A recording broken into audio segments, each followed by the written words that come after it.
Hey Vault Hunters, welcome back to the channel with me, Donny Mayhem. First things first, really sorry for the lack of content in the last few weeks.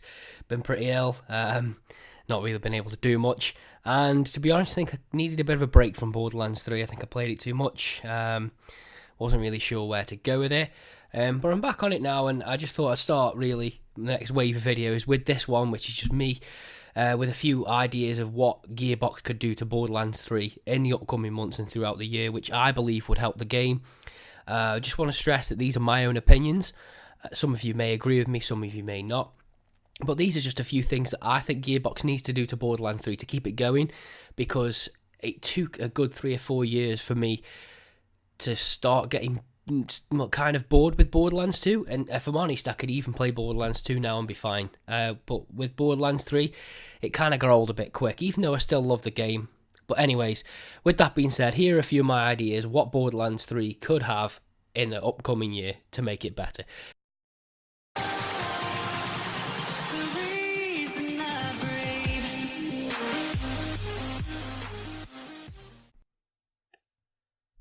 Okay, so to start off, first and foremost, for me, the stability of the game is just unacceptable on consoles. I cannot speak for it on PC, as I don't have it on PC.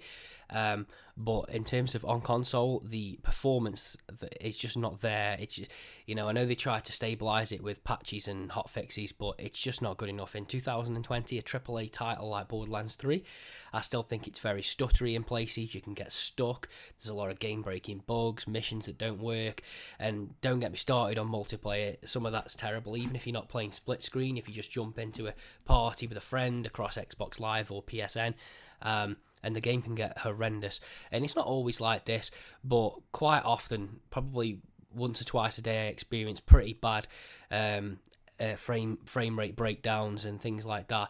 And I don't think, considering how long we waited for Borderlands 3, I think they could have at least waited another 6 months of release, just to get the game in tip-top shape, really. I mean, I wouldn't have mind waited a bit longer for it if it was coming out, in a perfect condition state.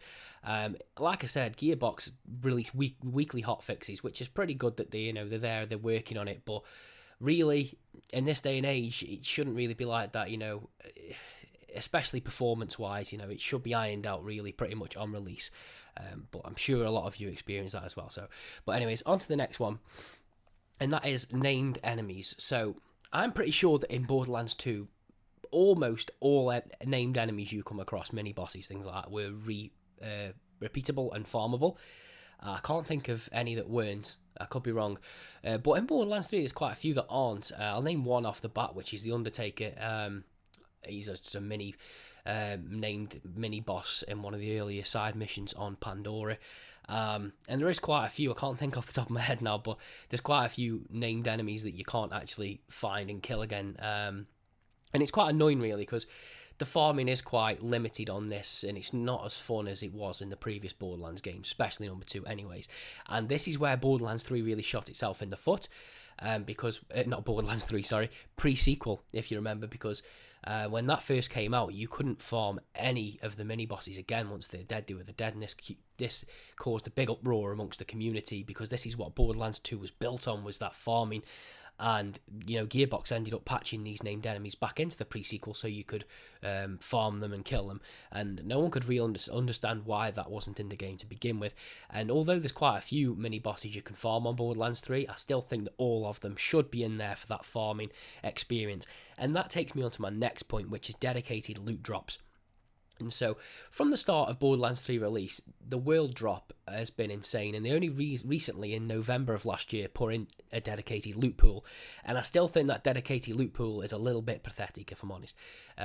Now, yes, the dedicated loot does drop, certain enemies will drop certain things, but the world drops are, especially if you play on Mayhem 3 and Mayhem 4, your legendaries are flying out all over the place. It doesn't even feel special sometimes when you find a legendary, because you're getting them that much.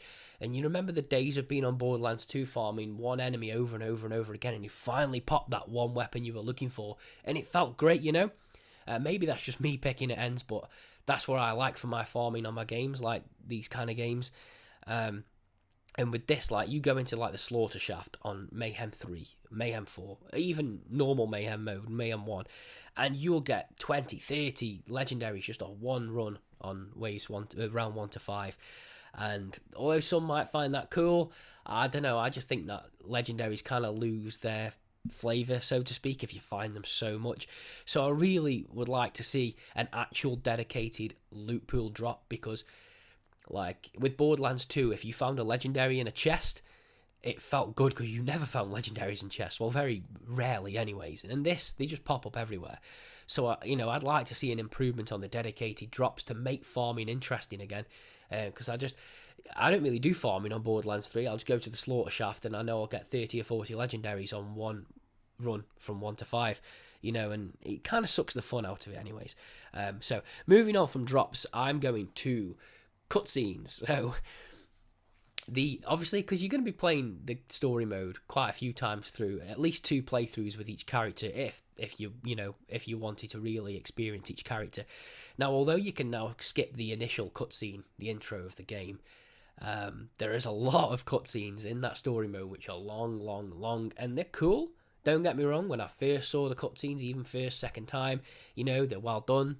They're good cutscenes, but 6th, 7th, and 8th time of running through, I don't want to I don't want to have to keep watching and listening and watching and listening. So if they could just make all cutscenes skippable in the story, that would be just peachy. Anyways, on to the next one, which is the DLCs. So I'd personally like to see a lot better DLCs. So I enjoyed the Moxie's Heist DLC, but it was so short-lived. I didn't feel like there was any areas you could really go back and have a lot of fun farming. I did like the story in it. I thought it was really fun, actually, with Timothy and Moxie. I thought it was really cool. Some of the weapons he put in were good. But if you look back to Borderlands 2's DLCs, like the Tiny Tina's Dungeons and Dragons kind of one, and the Captain Scarlet's Pirate DLC, the Booty and the Torg DLC, man, they were fantastic. The areas were great. The missions were great. The loot was great. Not to mention you actually had raid bosses in each one, and that is one thing that definitely needs putting into this game is raid bosses. More raid bosses. Now, I get they've got the takedown raid, but man, we need raid bosses. They were just awesome. But yeah, more involving DLCs would be cool. More decent character involvements, like it'd be nice to see some of the old Borderlands 2 characters coming back. I know we've got Zero in the story in this, but like some of your playable characters coming back for the future DLCs, like as you know, as like NPCs, so to speak, or you know, that work with you, that would be quite cool. So next point, a lot of you have been talking about this, and I don't know why this hasn't been put into Borderlands 3, because it would be amazing, and that is weapon crafting. Maybe not weapon crafting as such, but I mean like with parts. So if you look on your inventory screen on your gun, you can see every single part that's on that weapon. It'll tell you what it is and stuff. Now, I'd love it in a DLC where you can actually find these weapon parts, drop throughout the world. You can combine them into your gun and change this and change that, and really make your gun how you want it and unique. I think that would be really cool. Some sort of weapon crafting system. I think that would be a big thing to pull a lot of players back into Borderlands 3. I think weapon crafting would make it stand out a lot, and I think that would be great. So, and also on that same topic, maybe a new weapon rarity. As I said about dedicated drops earlier, if they were going to leave the legendary drops as they are, I hope they don't, but if they do, fair enough. I really hope they bring in like a new rarity, even if it isn't the pearlescent ones, maybe if it's a different rarity, and give them very specific drops, like even if, you know, just chubby enemies, something that's really, really rare, just something that when it drops, you go, wow, yeah, you know, I found something. That would be cool. And on to another point where I've heard rumours that they're not going to put any more playable characters into the game. I heard that from the start. I really hope that's not true. I definitely think, going with the other Borderlands games, I think the addition of extra playable characters gives that game that bit more longevity. You know, it's always great having a new character to build with and work with. Some of the DLC characters in previous games were fantastic. Remember when you used the Doppelganger in pre-sequel, he was amazing with the right build. But yeah, next point, it's a bit of a strange one, but Mayhem 4, I think it maybe need to be revised. I mean, it's hard to say. I mean, Mayhem 4 for the most part it's not too bad. So, providing you've got a decent build with the right weapons, it's not too bad. But for a lot of things, it can be so tedious, and a few big Borderlands 3 content creators have said this, where it almost feels tedious because they're like bullet sponges for enemies, and it can be a bit of a slog. And I get that. If I'm entirely honest, I think Mayhem 3 mode is by far the more fun mode to play on, because it can still give you a bit of a challenge, but you can still get great loot and it's not horrendous.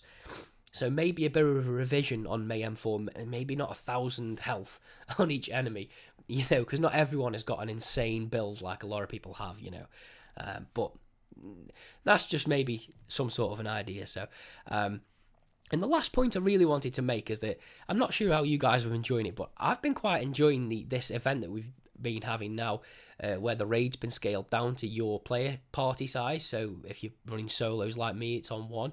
Because it's really giving you the chance to run it while still giving you the challenge. So I ran it on Mayhem 4, the raid, with this event on, and it was still challenging, don't get me wrong, it was very challenging, especially the boss fight at the end, but it was fun, and it felt like you could do it. And on Mayhem 3, I had more fun with it because, you didn't have the 1,000 plus health on the enemies. But I think definitely your raid in difficulty should be increased if you've got more players in the party. But if you're running solo, I don't see why it should absolutely hammer you on the difficulty. But that's it. They're just a few things that I think Borderlands 3 should have in the upcoming year, to make it relevant again, to bring them players back. Because you know what? Borderlands 3's got a lot of potential. It is a great game. It's so much fun.